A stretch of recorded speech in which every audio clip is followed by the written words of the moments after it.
Okey, kopi panas kita semakin panas walaupun mungkin sekarang ada yang dah selesai sarapan tapi kita sepanjang masa sarapan ya daripada pukul 8 pagi tadi.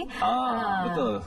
Dalam masa sama sebenarnya sebuah telefon bimbit ni sebab saya nak buat sedikit kalkulator. Kalkulator kiraan. Maksudnya dekat sini cukup ke tak untuk nak survive. Sebab kita ada lagi lebih kurang dalam berapa hari lagi? Baru 3 hari bulan. 3 hari bulan. Tapi ada yang dah congak.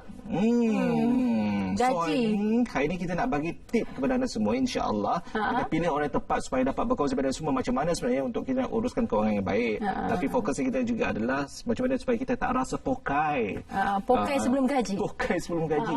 Okey, baik kita bersama dengan tidak asing lagi tentunya kita ada orang yang saya rasa sangat tepatlah nak berbicara tentang gaji ni, itu Datuk Seri Mahathir. Assalamualaikum. Waalaikumsalam. Terima kasih jemput lagi. Datuk Seri ni tak pernah pokai. Tak pernah pokai. Saya nak belajar tu cara nak supaya tak pokai tu. Tapi itulah. Sekarang ni masyarakat kita bila gaji contohnya 25 hari bulan kan, mungkin seminggu saja gaji itu bertahan. Lepas tu dah tak ada dah. Habis pokai balik. Tunggu gaji seterusnya. Jadi bagaimana sebenarnya kalau kita lihat pada situasi ini nak memastikan supaya gaji yang kita dapat itu boleh bertahan sampailah kita nak ke gaji seterusnya. Kalau boleh lebih daripada tu ya. Kalau boleh lebih lagi. Okey. Tips yang pertama, topik menarik kita, pokai sebelum gaji. So tips yang pertama saya boleh sarankan kepada penduduk di luar sana, yang pertama anda tak boleh ada satu pendapatan. Ramai orang dia ada satu pendapatan. So bila ada satu pendapatan, apa dia buat? Dia kekurangan wang. So tu macam Mek cakap, 25 hari bulan dapat gaji, lepas tu seminggu dah habis dah. Sebab apa? Dia ada satu pendapatannya. So saya boleh sarankan semua orang kat luar sana, walaupun yang kerja government pun, kalau boleh waktu malam ke, waktu yang ada masa, curi masa untuk buat sesuatu. Janganlah jangan curi masa waktu bekerja. So bekerja tu fokus, lepas tu kalau boleh ada lebih pada pendapatan. So jangan ada satu pendapatan. Tak boleh ada satu pendapatan. Ada lebih daripada satu. Successful people, average successful ni, dia ada 7 pendapatan. 7. Rata orang yang successful ni. Mek dah ada 3. Okey. Bagus tu. Ada 5. Sekurang-kurangnya lah kan. Ada 2 pendapatan. Sekurang-kurangnya. Okey, sebelum Datuk Seri dia pergi kepada yang tip yang kedua, saya tertarik apabila tadi kata curi masa. Saya sebenarnya tak ada lah kita nak salahkan masa, betul tak Datuk Seri? Sebab satu hari 24 jam. Semua orang dapat masa yang sama. 8 jam tidur, 8 jam kerja, 8 jam bereadah. Tapi saya rasa Datuk Seri ada detail dia sikit lah dari segi nak agih masa tu. Kalau nak agih masa ni sebenarnya kalau anda buat sesuatu dengan sungguh-sungguh, anda buat sesuatu yang anda suka, dia sebenarnya ramai orang yang ada satu pendapatan sebab dia akan rasa letih, rasa malas. Bila malas, bila letih sebab benda yang anda buat tu anda tak suka. Bila buat sesuatu yang tak ada passion, dia macam tak payahlah, tak ada excitement. So yang tak pandai bahagi masa tu. Kalau anda suka buat sesuatu, anda passion, so anda akan love buat sesuatu. So 2 ataupun 3 pendapatan pun anda boleh bahagi masa. Bukanlah kata tak abaikan keluarga kata, tapi anda boleh pandai bahagi masa. Mungkin kurangkan waktu tidur. Daripada macam Syam cakap dari 8 jam, biasa saya tidur lebih kurang 4-5 jam ya average. Sama dengan kan 4-5 jam ya. Mek dia tidur 8 jam, dia kata kalau tak esok dia tak segar. Sebenarnya boleh je buat kurang kan, insya-Allah boleh je pun. Jadi masa itu sebenarnya adalah kebijaksanaan kita lah untuk macam mana kita menyusunnya, betul? Sebab cabaran sekarang ni, sebab bila kita nak mendapat ruang masa yang kita nak curi tu adalah kerana tugas kita setiap hari tu kadang-kadang kita tidak rancang. Ada tugas-tugas baru, macam bos bagi tugas baru. Jadi kita tidak ada masa untuk itu. Jadi kalaulah memang kita tak ada masa ni, memang tak boleh nak curi pula tu, apa lagi yang kita boleh buat supaya kita boleh bertahan? Boleh bertahan. Okey. Kalau macam Mek cakap tu, kalau tak boleh buat kerja yang lain sebab ada masa terhad, boleh buat bisnes yang macam mudah sikit. Contoh boleh jadi online bisnes. Ada banyak online bisnes kan, ataupun boleh jadi dropship, ataupun boleh jadi macam so-called orang tengah lah, orang tengah kepada networking. Sebab bisnes saya ni banyak saya tengok orang yang berjaya kan, banyaknya networking. Networking, okey, contoh orang ni ada projek, orang ni ada fund. So dia gabungkan dua-dua tu, and then dia dapat sedikit daripada situ. So itu senang apa tak? Jadi adalah masa ni bolehlah dibuat. Boleh je sebenarnya kan. Macam tadi kalau pension sungguh-sungguh, insya-Allah boleh. Kalau kita catur-caturan, kita renung sekejap kan, berapa lama kita dah spend buang masa untuk bersama dengan handphone, Facebook. Betul. Apa kata kalau kita ubah sedikit aktiviti itu daripada membaca, dan banyak orang biasa suka membaca, saya tapi baca di Facebook kan. Ubah pada itu. Okey, ada satu visual ni, saya rasa mungkin Dato' Sri boleh kongsikan pada kita semua. Dilema orang ini yang emosi terganggu, stres akan ada, tekanan akan ada, tolak bil, contoh dah dapat 5,000, tolak, alamak. Lepas bab kecemasan tu tak ada. Betul, lagi-lagi kalau yang berkeluarga isteri nak minta duit nak beli lansir baru. Ayahnya. Sofa baru, yang anak pula nak pergi sekolah, nak beli buku. Jadi itu mungkin tips kita yang kedua. Kalau kita satu tadi kita kena ada lebih daripada satu pendapatan. Lagi apa yang kita perlu buat? Tips yang kedua yang saya sarankan adalah macam Ishan cakap tadi kan, every month dia kumpul duit lah, 200-300. Dia orang yang ada duit sikit ni, 300-300. So bila bulan ke-6 dia ditimpa sesuatu. Contoh macam Ishan kata kecemasan. Sakit. Bila masuk hospital, duit semua habis. Ataupun kereta accident contohnya. Ataupun ada apa-apa berlaku lah. So bila kalau tak ada persiapan yang betul, duit habis akan pokai lah. Semua kerja akan pokai. So that's why saya boleh sarankan yang penting setiap orang tolonglah ada medical card. Betul. Medical card sangat penting. Adalah medical card sebab kita tak tahu bila-bila tau. So tips yang kedua adalah kecemasan. Sesuai dengan kata kita kan.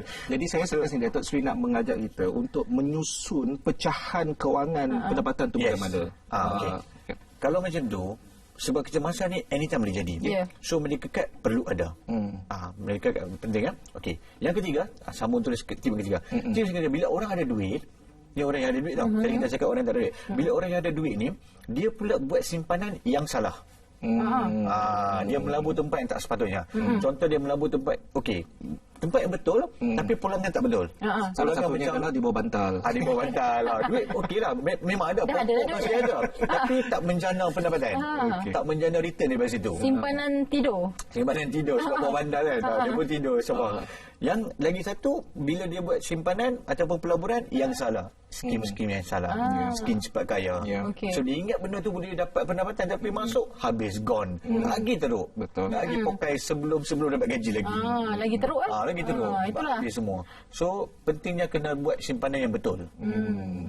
Simpanan yang betul dan tahu ke mana nak dihalakan simpanan itu. Kita ada pemanggil di talian yang mungkin nak kongsi pandangan atau nak bertanya soalan kepada Dato' Sri. Cuba hubungi semula, dikatakan putus. Okey, jadi tadi simpanan untuk kecemasan. Jadi satu lagi, sebab bila kita ada simpanan, kadang-kadang simpanan itu kita buat untuk tujuan tertentu. Ada yang bekerja, lepas tu tiba-tiba dia nak kahwin, mungkin yang bujang lah. Lepas tu kalau yang ada anak, mungkin nak tambah anak lagi. Tapi bukan tambah isteri lagi. Jadi perkara-perkara begini kadang-kadang menjadikan simpanan kita itu ada masanya kita pakailah sikit. Jadi macam mana supaya kita berdisiplin dalam menyimpan ni? Kalau nak disiplin dalam menyimpan ni, dia kena ada satu simpanan ni yang berdisiplin. Sebab kalau kita letak dalam bank kan, bila kad ada kat tangan, ATM dekat tangan, credit card dekat tangan, debit card pula, so bila benda-benda ni semua mudah untuk kita keluarkan, jadi kita dah ada tangan. Sebelum bulan habis pun kita pergi shopping kan, tengok macam menarik, okeylah beli dululah nanti bayar, ATM, credit card dah berapa dah pun. So kita kena letak simpanan yang kalau boleh lock kat situ. Betul. Untuk macam itulah government wajibkan EPF because of this reason lah. Sebab benda ni yang government wajibkan KWSP. Kena ada KWSP sebab government tahu manusia ni kalau ada duit kat tangan habis. So ada satu simpanan. So kita sendiri kena ada simpanan yang berdisiplin yang supaya kita tak boleh sentuh benda tu. Contoh simpanan yang 3 tahun, simpanan yang 5 tahun, simpanan yang 20 tahun kalau boleh, sebab everyone akan pergi untuk retirement. Setiap orang akan ada anak, walaupun bujang pun in future insya-Allah akan ada anak. So kena ada siap-siap dah pun. untuk future education. Kan sekarang ni medical education semua tu makin mahal. Betul. So kena betul-betul prepare benda tu. Yang saya nampak dekat sini adalah dari segi perancangan. Macam mana contohlah, kalau mungkin kita bercerita tentang siapa yang mempunyai gaji sekitar 1,800, 1,500, kalau mungkin saya rasa Datuk Seri boleh ulas sikit tip daripada saya ni. Saya kata kalau daripada RM100 tersebut, apa kata kalau RM25 kita pecahkan kepada 4 bank yang berbeza. 25, 25, 25, 25. Artinya dua ni tak dekat, dua dekat. Boleh tak macam tu? Dua tak dekat. Kita mesti ada 4 bank. Okey. Dan setiap bulan RM100 tu, kalau kita ada RM100 kita pecahkan saja kepada dalam tu 25, 25, 25, 25. Okey. So sekurang-kurang itu untuk kita nak tipu minda ni, supaya dua ni macam tak ada, rupa-rupanya ada. Yes, Mungkin boleh juga. Boleh test ada tip juga. Kalau masuk simpanan yang long term satu bank bahaya ni. Satu bank dia macam habis tu habis dah pun. So kalau banyak dia macam ada lagi lah tempat lain. Ada lagi lah kat bank tu. Tapi kalau boleh bank yang susah nak keluarkan. Contoh macam ASB lah contohnya. ASB macam susah sikit sebab nak kena bawa pergi buku, nak pergi tempat tu nak keluarkan. Kalau saving ni senang dia keluarkan. So kena ada something yang kena long term sikit. Bila ada long term dia akan macam saya kata disiplin sikit. Disiplin. Saya rasa dia berbalik pada jadual juga lah kan. Jadual pecahan. Okey, tak apa. Kita terima dulu pemanggil kita untuk hari ini. Hello. Assalamualaikum. Waalaikumsalam warahmatullahi tuan. Haji Sulaiman ni. Baik Tuan Haji. Nak tanya Datuk Seri. Orang putih kata easier say than done. Okey. Masing-masingnya keperluan tu kita tak tahu kan. Dia punya financial commitment. What is the best way ni Datuk Seri? Kita cakap memang mudah, tapi masing-masingnya financial commitment ni very tight lah kan. And what is the best for the investment? Kalau tengok tu, saya tengok macam-macam ada di kita punya pasar hati. Macam pasar saham pun sekarang tak begitu menjadi. Kan? Jadi kalau simpan pun, kalau ASG pun orang kata setahun sekali. Kan? So what is you punya orang fiscal advice lah. Cara nak dapat return kan. Jadi ilmu untuk pelaburan ni kena ada. Orang Melayu ni minta maaf kata lah. Pelaburan memang tak ada. Kalau pelaburan memang cepat dia masuk. Kan? Duit pun lebur cepat lah kan. So minta advice lah kepada Datuk Seri. So what is the best? Okay. Assalamualaikum. So cantik soalan tu. What is the best investment? Labur atau lebur? So ramai orang yang ramai orang yang dia akan mudah terpedaya kalau ada berita-berita yang menarik. Contohnya setiap bulan, kalau ada orang datang kan setiap bulan dapat 10%. Nampak macam wah, setiap bulan 10%. Okeylah aku nak lah. Sebenarnya kalau return yang terlalu too good to be true ni, Haji Sulaiman jangan masuk too good to be true. Terlalu ni kan. Macam kami sendiri, macam saya daripada Financial Genius Group, FGG. So apa yang kami buat, kami akan dapatkan needs daripada customer. Contoh, setengah customer dia nak untuk retirement, setengah untuk education, setengah untuk dia nak menggandakan duit dia, setengah untuk legacy, setengah tu saya jumpa umur 70-80 dah tak ada needs dah pun, tapi nak tinggal untuk cucu, untuk charity, untuk anak yatim, banyak-banyak ni so saya akan dapatkan dia needs, lepas tu saya akan customize the plan accordingly. Contohnya orang ni umur 50, dia lagi 10 tahun nak go for retirement, so saya akan buat satu simpanan yang memang tak boleh sentuh sampai 10 tahun. And then pulangan dia pun ada setiap tahun yang boleh bagi pulangan jaminan tetap. And semua ni of course lah daripada Bank Negara, Security Commission semua lah. So untuk jawab soalan tu macam very subjektif. Tengok Haji Sulaiman punya needs macam mana, ada anak ke, ada rumah, apa yang nak simpan untuk apa, then baru boleh buat plan yang sesuai. Saya nampak banyak dibicarakan ataupun banyak dibincangkan mengenai golongan yang duduk di Kuala Lumpur, Madam Metropolitan, yang mungkin kadar gaji mereka adalah di bawah skala 1,500 ke bawah, dan mereka kata macam mana nak survive, macam mana nak hidup dengan gaji 1,500 ini. Tetapi kalau itulah hakikatnya, saya percaya Datuk Seri ada satu formula bagaimana sebenarnya, sebab saya kata mungkin dia akan berbalik dari segi jadual, dan yang kedua adalah lifestyle. Kalau mungkin Datuk Seri boleh bagi tips kepada mereka dengan 1,500 actually mereka still boleh survive. Okay. Bila ada gaji 1,500 ataupun 2,000 macam tu kan, ramai orang yang berkecimpung dalam plan-plan yang faedah tinggi. Faedah tinggi ni contoh kredit card lah. Bila ada kredit card, kalau perasan ke tak perasan, kredit card punya average interest dia lebih kurang 18% setahun. 18%. So setiap bulan yang you bayar kredit card tu sebenarnya you bayar interest. So bila gaji let's say 1,500, so bayar itu, bayar ini, sebenarnya you bayar tu dalam 300-400 dalam dekat 20-30% jugalah kepada interest sahaja. Yang you pun tak perasan benda tu. So setiap bulan you buat benda tu. So apa yang saya boleh sarankan satu tip lah untuk semua yang ada loan, kebanyakan orang ada loan kan. So kalau boleh compress semua loan tu, dapatkan loan yang kurang interest dia. Sekarang banyak bank ada. Name it, apa, CIMB ke Public ke Maybank semua ada. Kalau contohnya ada credit card, ada rumah, ada kereta, ada personal, dia boleh compress semua loan tu, satukan loan tu, lepas tu dia bagi faedah yang kurang. Sebenarnya ada benda ni kat luar sana, cuma ramai orang tak didedahkan, ramai orang tak ambil tahu pasal benda ni. Ini Datuk Seri dah dedahkan lah. Carilah banker anda untuk kurangkan interest. Ramai sebut Datuk Seri lepas ni. So at least bila dah kurangkan interest, you bayar every month pun kira sikit. Ya. Tapi betul lah, itulah tadi sebab keperluan siapa tak nak muda-muda lagi kan, kita pakai kereta yang sedap kan, kita berjalan melancong tu semua kan. Tapi untuk memenuhi itu saya ambil satu poin daripada Datuk Seri tadi adalah sabar. Jangan mudah sangat terus hari ni labur RM1, bulan depan dah dapat RM1,000. Kena ada tip lain yang kena Datuk Seri nak share. Okay. Yang kelima, kita ada kelima. Tadi keempat yang faedah tinggi tu. Yang kelima saya boleh sarankan setiap orang nak buat pelaburan kena ada mentor. Kena ada mentor atau sifu. Kena berguru. Kena berguru. Jangan buat simpanan sendiri. Bila kita buat simpanan sendiri, kita akan involve emotional. Betul. Contoh macam Haji Sulaiman tadi cakap kan, saham. Bila saham ni, sebenarnya saham ni boleh make money. Tapi bila kita emotional meaning kalau makin jatuh, makin jatuh dah, takutlah kita keluarkan. Dua seorang pula kan. Dua seorang pula emotional akan macam-macam positif dengan situ kan. Sendiri fikir. So kalau ada orang yang expert, yang genius, dia boleh control ataupun dia boleh sarankan, dia boleh cadangkan benda yang betul, dia ikut je benda tu. InsyaAllah dia punya simpanan tu boleh dapatlah pulangan yang betul. Jangan buat simpanan seorang-seorang. Kena ada mentor atau sifu. Sebab duit ni bukan kertas tau.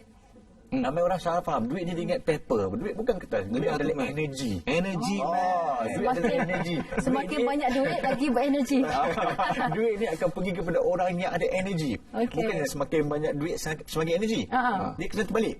Semakin energy, semakin banyak duit. Kena energy tukar. Banyak orang macam awak punya motivasi tadi lah, banyak ketindakan.